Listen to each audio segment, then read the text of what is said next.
بھائی ہاتھوں سے نکل گئے، بچے بلکتے رہ گئے، باپ ہاتھوں سے نکل گیا اور ان کی لاشیں تک نہیں ملی۔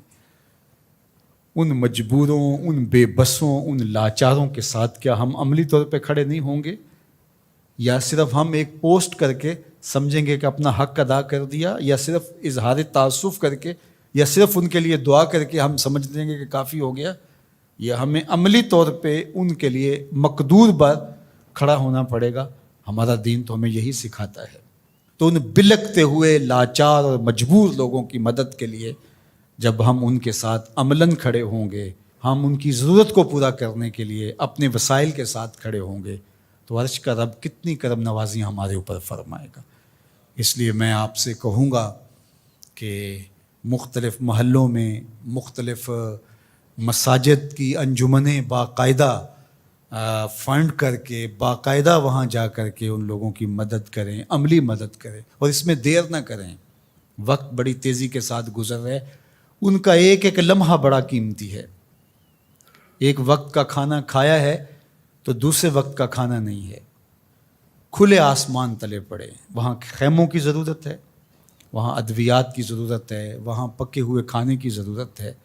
تو ہر بندہ جس کو اللہ نے توفیق دی ہے وہ ان کی فوری مدد کے لیے بھی پہنچے، اور ان لوگوں کی ضرورت جو اس سیلاب کے ریلوں کے گزر جانے کے بعد ہے، بعد میں بیٹھ نہ جائے، بعد میں بھی ان کے مدد کے لیے کوئی 1 مکان تعمیر کر رہا ہے، کوئی 2 مکان تعمیر کر رہا ہے، کوئی 10 مکان تعمیر کر رہا ہے۔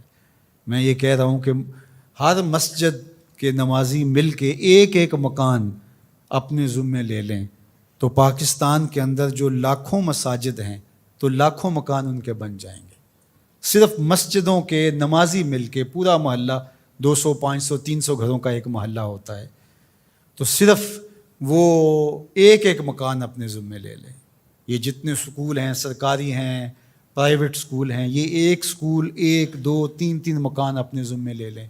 ہر فیکٹری اپنے ذمے ایک ایک مکان لے لے۔ یہ جتنے پیٹرول پمپ بنے ہوئے ہیں، یہ 1 1 2 2 4 4 جو ہے وہ مکان اپنے ذمے لے لیں۔ پیرانے الزام 2 2 4 4 10 10 مکان اپنے ذمے لے لیں۔ ہر آستانہ اپنے ذمے مکانات لے لیں۔ تنظیمات الگ جو کام کر رہی ہیں، اللہ ان کو مزید توفیقات سے نوازے، جن کو توفیق نہیں وہ بھی اس کام میں آگے آئیں۔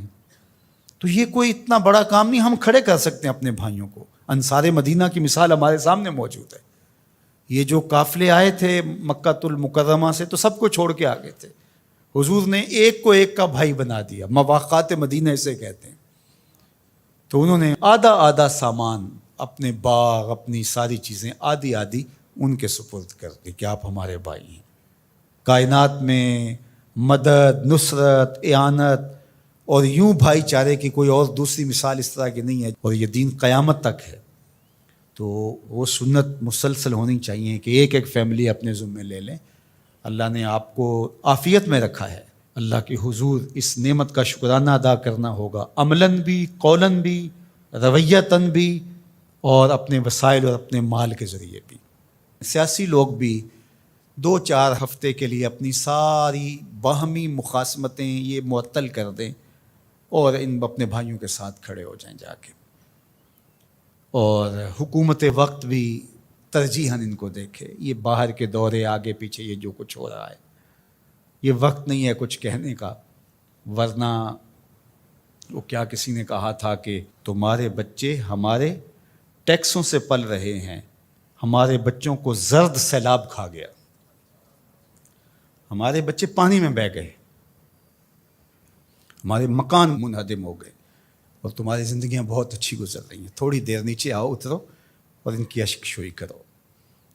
جو بیرونی ممالک سے امداد آئے گی، جو یہاں سے، اس کو منصفانہ طریقے کے ساتھ ان تک پہنچاؤ۔ ایسا نہ ہو کہ گندم کی بوریاں سڑ جائیں اور لوگ بھوک سے مر جائیں۔